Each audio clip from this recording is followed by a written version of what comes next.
ప్రజలందరికీ నమస్కారాలు. గత ఆదివారం మాజీ ఎమ్మెల్యే గారితో కావచ్చు, పుర ప్రముఖులతో కావచ్చు, సమాజంలో ఉన్నటువంటి ప్రముఖ వ్యక్తులతో కావచ్చు, అదే రకంగా రియల్ ఎస్టేట్ వ్యాపార రంగానికి చెందినటువంటి వ్యాపారస్తులతో కావచ్చు, రియల్ ఎస్టేట్ రంగంలో ఉన్నటువంటి కన్సల్టెంట్స్తో కావచ్చు, పాత్రికేయ మిత్రులతో కావచ్చు మీటింగ్ పెట్టుకోవడం జరిగింది. అక్రమ లేఅవుట్ల మీద రిజిస్ట్రేషన్. ఆ రోజున ఈ ఆదివారం నాడు మళ్ళీ ఆదివారానికల్లా మీకు ఒక సానుకూలమైనటువంటి నిర్ణయం తెలియజేస్తామని చెప్పడమే జరిగింది. ఈరోజు మా దగ్గర కొన్ని నిర్ణయాలు అయితే తీసుకున్నాము, కొన్ని గైడ్లైన్స్ ఫ్రేమ్ చేసుకున్నాము. ఈరోజు శనివారం. ఈరోజు ప్రెస్ మీట్ పెట్టడం ముఖ్య ఉద్దేశం ఏమంటే, రేపటి రోజున స్థానిక కమిషనర్ గారు అందుబాటులో లేకపోవడం, ఆయన అయ్యప్ప మాల వేసుకున్నటువంటి సందర్భంగా అయ్యప్ప పోవడంతో ఆయన మంగళవారం వస్తారు. ఆయన వచ్చిన తర్వాత 1-2 రోజుల్లో మళ్ళీ మీ అందరికీ అధికారికంగా ఈ నియోజకవర్గ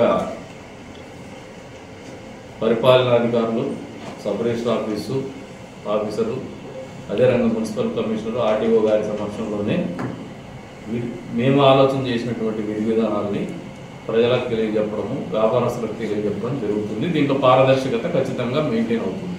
నేను కూడా ఉంటాను ఆ రోజు వాళ్ళతో పాటు ప్రెస్ మీట్. లేదు ఇంకో మీటింగ్ ప్రజలతోనే పెట్టుకోరైనా చెప్తాను, లేదంటే ప్రెస్ ద్వారా అయినా మీకు తెలియజేస్తాను. ఎవరు ఆందోళన చెందాల్సినటువంటి పరిస్థితి లేదు. మేము ప్రజలు ఇక్కడ సంతోషంగా బతకాలనే ఆలోచనతో, ఒక పద్ధతిగా బతకాలనే ఆలోచనతోనే మా విధి విధానాలు ఉంటాయి. కేవలం కొంతమంది ముఠాగా ఏర్పడి ప్రజల్ని ఇబ్బంది పెట్టేటువంటి పరిస్థితుల్ని ఉపేక్షించాం.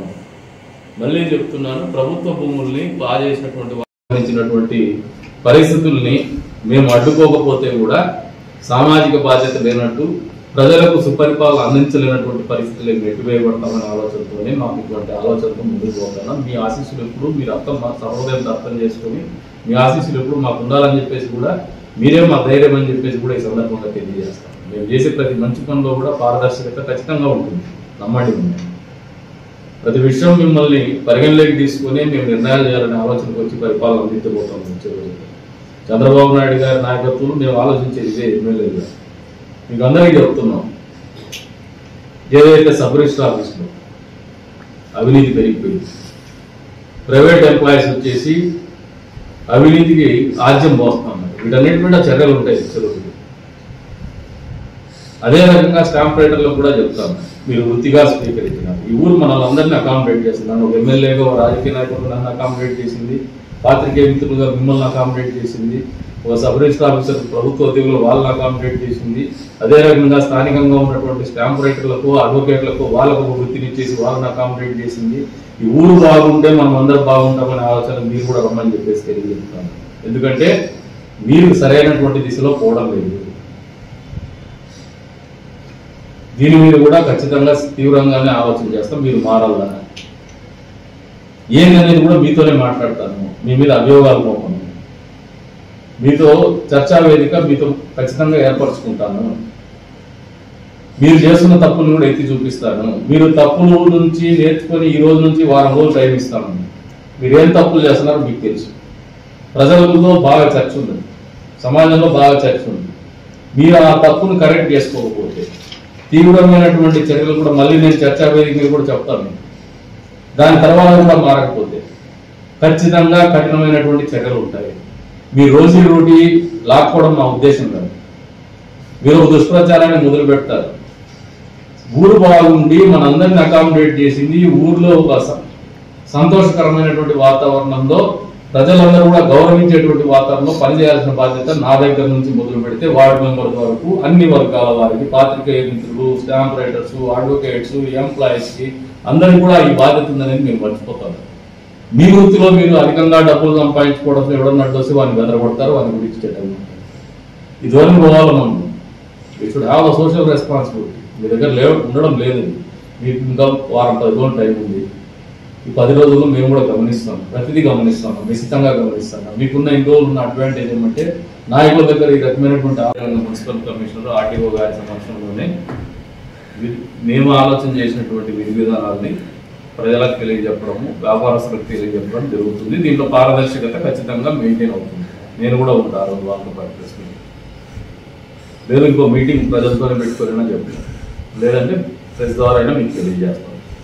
ఎవరు ఆందోళన చెందాల్సినటువంటి పరిస్థితి లేదు. మేము ప్రజలు ఇక్కడ సంతోషంగా బతకాలనే ఆలోచనతో, ఒక పద్ధతిగా బతకాలనే ఆలోచనతోనే మా విధి విధానాలు ఉంటాయి. కేవలం కొంతమంది ముఠాగా ఏర్పడి ప్రజలను ఇబ్బంది పెట్టేటువంటి పరిస్థితుల్ని ఉపేక్షించాం. మళ్ళీ చెప్తున్నాను, ప్రభుత్వ భూముల్ని పారేసినటువంటి వాళ్ళని కూడా ఉపేక్షించాం. ఖచ్చితంగా 22A కింద ఉన్నటువంటి భూముల్ని కాపాడుతాం. అదే రకంగా అక్రమ లేఅవుట్ల మధ్యలో ఎక్కడైనా ప్రభుత్వ స్థలాలు ఉంటే వాళ్ళు ఏదైనా ప్లాట్ నెంబర్ ఇచ్చింటే కూడా దాన్ని కూడా మేము మ్యాపింగ్ చేసి రిజిస్ట్రేషన్ మాత్రం ఆ ప్రభుత్వ భూముల్లో ఎంత మేరకు, ఏ విస్తీర్ణం మేరకు వాళ్ళు ప్లాటింగ్ చేసి ప్లాట్ నెంబర్లు ఇచ్చినారో వాటిని మేము అదుపులోకి తీసుకుంటాం. అవి రిజిస్ట్రేషన్ చెల్లవు. మిగతా వాళ్ళ భూములు ఎక్కడైనా అక్రమ లేఅవుట్లు వేసినా కూడా దానికి కావాల్సినటువంటి విధి విధానాలు రూపొందించడం, దాన్ని రెగ్యులరైజ్ చేయడానికి కానీ, లేదంటే ఏ రంగా రిజిస్ట్రేషన్ చేయాలని ఆలోచన కానీ వచ్చినాము. రిజిస్ట్రేషన్ అయితే జరిపేటువంటి ప్రక్రియ మేము పరిగణలోకి తీసుకుంటున్నాం. ఎక్కడ దాన్ని వ్యతిరేకించాము. కాకపోతే ప్రక్షాళన అనేది మొదలైంది. ఇందులో భాగంగా గమనిస్తే రైట్ ఫ్రమ్ 1999 to 2024 ఈ నియోజకవర్గంలో మున్సిపాలిటీ పరిధిలో కేవలం 4 మాత్రమే అప్రూవ్డ్ లేఅవుట్స్. ఎంత దయనీయమైన పరిస్థితులు ఉన్నారో రియల్ ఎస్టేట్ వ్యాపారస్తులు ప్రజలకు సమాధానం చెప్పాల్సినటువంటి పరిస్థితి. ప్రజల్ని ఎంత పెద్ద ఎత్తున మోసం చేసినాం, ఎంత పెద్ద ఎత్తున మోసపోయినారనేది వాస్తవాలు ప్రజలు కూడా ఆలోచన చేసుకోవాల్సినటువంటి పరిస్థితి. ప్రత్యేకించి ఉద్యోగులు కావచ్చు, గౌరవంగా బతుకుతున్నటువంటి ప్రజలు కావచ్చు, మీరు అందరికీ విజ్ఞప్తి చేస్తాను, ఈ రకమైనటువంటి ధోరణి మన ఊరికి మంచిది కాదు, మనం ఎదగడానికి మంచిది కాదు, మన బిడ్డలు మంచి జీవన ప్రమాణాలతో బతకడానికి కూడా ఇది దోహదపడేటువంటి కాదనేది మీరు గుర్తు ఎరగాలని చెప్పేసి మా ఆలోచన. అంతకుమించి మాకు ఎవరి మీద వ్యక్తిగతంగా కోపం పెట్టుకును, ఎవరైనా కూడా రాజకీయాల్లో అధికారం వచ్చినప్పుడు వ్యక్తిగతంగా ఎవరైనా కోపం పెట్టుకుంటే ఏమవుతుందో జగన్మోహన్ రెడ్డి ఒక కేసు పెట్టినారు. అటువంటి పనులకు మేము పోము. కాకపోతే అవినీతి పెచ్చరిల్లిపోయి అధికారాన్ని అడ్డం పెట్టుకొని అడ్డగోలుగా వ్యవహరించినటువంటి పరిస్థితుల్ని మేము అడ్డుకోకపోతే కూడా సామాజిక బాధ్యత లేనట్టు, ప్రజలకు సుపరిపాలన అందించలేనటువంటి పరిస్థితులకు నెట్టివేయబడతామనే ఆలోచనతోనే మాకు ఇటువంటి ఆలోచనతో ముందుకు పోతాను. మీ ఆశీస్సులు ఎప్పుడు మీరు మా సహృదయం అర్థం చేసుకొని మీ ఆశీస్సులు ఎప్పుడు మాకు ఉండాలని చెప్పేసి కూడా మీరే మా ధైర్యం అని చెప్పేసి కూడా ఈ సందర్భంగా తెలియజేస్తాం. మేము చేసే ప్రతి మంచి పనిలో కూడా పారదర్శకత ఖచ్చితంగా ఉంటుంది, నమ్మండి. ప్రతి విషయం మిమ్మల్ని పరిగణలోకి తీసుకెళ్ళమనేది ఊరు పెట్టిన భిక్ష మనకందరికీ. ఊర్లో ప్రజలు నమ్మితే నాయకులు అయితే ప్రజల బాగు కోసం ఆలోచన చేయాల్సినటువంటి బాధ్యత మనకి ఇచ్చినారు. We are the custodians of the people, custodians of the government property. ఆ బాధ్యత మర్చిపోతారు. రాజకీయం అంటే అధికారం వస్తానే అడ్డగోలుగా భూములు కొట్టేయడం కాదు.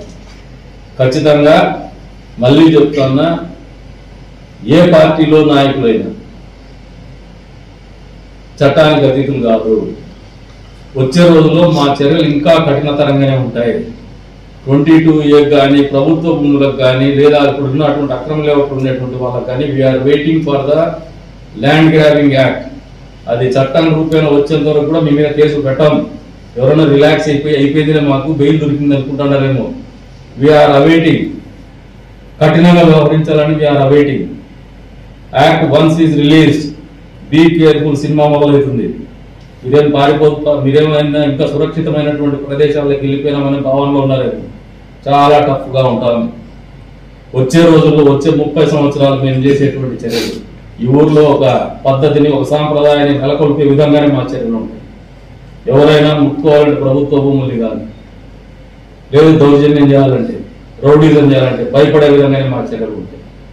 కాబట్టి అందరికీ చెప్తాను, ప్రజలకి, మీ వరకు మీ ఆస్తులు నిజమైనటువంటి ఆస్తులు కానీ, లేదంటే తెలియక మీరు గతంలో చేసిన పొరపాట్లు లేదా కొనుక్కున్నటువంటి ఆస్తులు కానీ, we are getting the revenue for the municipality. ప్రభుత్వానికి రావాల్సినటువంటి ఆదాయం ఏదైతే ఉందో మీరు కొల్లగొట్టినటువంటి పరిస్థితుల్లో ఆదాయం వచ్చే దిశగానే మేము విధి విధానాలు రూపొందించి మీరు రిజిస్ట్రేషన్లు చేసుకునే వెసులుబాటు కల్పించబోతున్నాం అనేది వాస్తవం. కాబట్టి మాకు ఏదన్నా రేపు రోజు మీటింగ్ లేదని యాంగ్జైటీ పెట్టుకోతుంది. మేము మీకు ప్రోగానే ఉన్నాం, మీకు ఫెసిలిటేట్ చేయాలని ఉన్నాం, వెసులుబాటు చేయాలని ఉన్నాం. ప్రజలకు కూడా చెప్తున్నాం, మీరు ఎవరికైనా అధికారికి లంచం ఇచ్చిన, రాజకీయ నాయకులకు లంచం ఇచ్చిన అది మీ తప్పిదం అవుతుంది.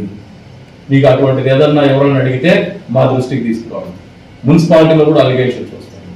ఏ అధికారైనా డబ్బులు డిమాండ్ చేస్తే మా దృష్టికి తీసుకురావాలి. మేము సరి చేసుకోవడానికి సిద్ధంగా ఉన్నాం, వాళ్ళని దండించడానికి సిద్ధంగా ఉన్నాం, వాళ్ళ మీద చర్యలు తీసుకోవడానికి కూడా సిద్ధంగా ఉన్నాం. కఠినమైన చర్యలు అవసరమైతే కొద్దిమంది అధికారులు మార్చుకునే దానికి కూడా సిద్ధంగా ఉంటాం. చాలా సీరియస్గా వార్న్ చేస్తాం. అధికారులు ప్రజల మీద పడిపోయేసి, వ్యవస్థ మీద పడిపోయేసి ఇక్కడ ప్రజల్ని ఇబ్బంది పెడితే మాత్రం ఓర్చుకునేటువంటి పరిస్థితులు ఉండవని కూడా హెచ్చరిస్తాం. మీ దగ్గర ఉండడం లేదు, మీకు ఇంకా వారం 10 రోజులు టైం ఉంది.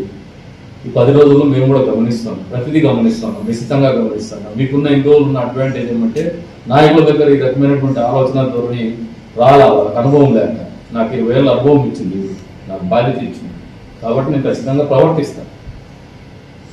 మంచి దిశగానే ఆలోచనలు ఉన్నాయి, ఆ దిశగానే అందరినీ కలుపుకొని పోతాం. తప్పు చేస్తే మాత్రం మీకు అవకాశం ఇస్తాను, మారకపోతే మాత్రం ఖచ్చితంగా తీవ్రమైనటువంటి చర్యలు ఉంటాయి. చట్టానికి మీరు అతిథులు కాదు, నేను అతిథులు కాదు. అదే రకంగా చెప్తాను. కొంతమంది రాజకీయ పార్టీలను అడ్డం పెట్టుకుని అక్రమ వ్యాపారాలు చేసినారు, ఇప్పటికీ చలామణి అవుతున్నారు. మేము ప్రభుత్వ భూముల్లో ఎంత అయితే కఠినంగా పోతున్నామో ఇంకా మా కూటమిలో కావచ్చు, మా పార్టీలో కావచ్చు, లేదంటే వైసీపీ పార్టీలో కావచ్చు, అన్ని పార్టీలు కూడా ఇంకా కొద్దిమంది ఉన్నారు. మా అనుకూల పార్టీ వాళ్ళు కూడా చెప్తాను, I don't want to name anybody, drop anybody's name. నేను ఎవరి పేరు మాట్లాడదలుచుకోలేదు. నా దగ్గర నేను చెప్పే సందేశం ఎవరికి చేరాలో వాళ్ళకి చేరుతుంది. ఇంకా 3-4 ఉన్నారు. ఈ 3 కూడా హెచ్చరిస్తాను, మీరు ఏమైనా చట్టానికి అతీతులు లేదు రాజకీయాలను అడ్డం పెట్టుకొని పార్టీలను అడ్డం పెట్టుకుంటే ఆ పార్టీ మా కూటమిలో ఉన్నటువంటి మిత్రపక్ష పార్టీల వాళ్ళకు కూడా చెప్తున్నాను, సంబంధిత ఇన్ఛార్జ్లు కూడా దయచేసి మీ వాళ్ళని కంట్రోల్లో పెట్టుకోండి. మా వాళ్ళని కూడా నేను కంట్రోల్లో పెడతాను, కఠినంగానే వ్యవహరిస్తాను.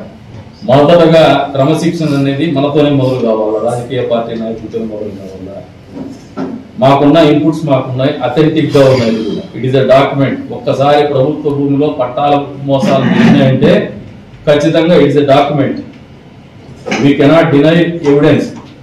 ఏదో వ్యక్తిగతంగా కక్ష పెట్టుకున్నారని మీరు నిందలేసినా ప్రజలు నమ్మరు, సమాజం నమ్మరు.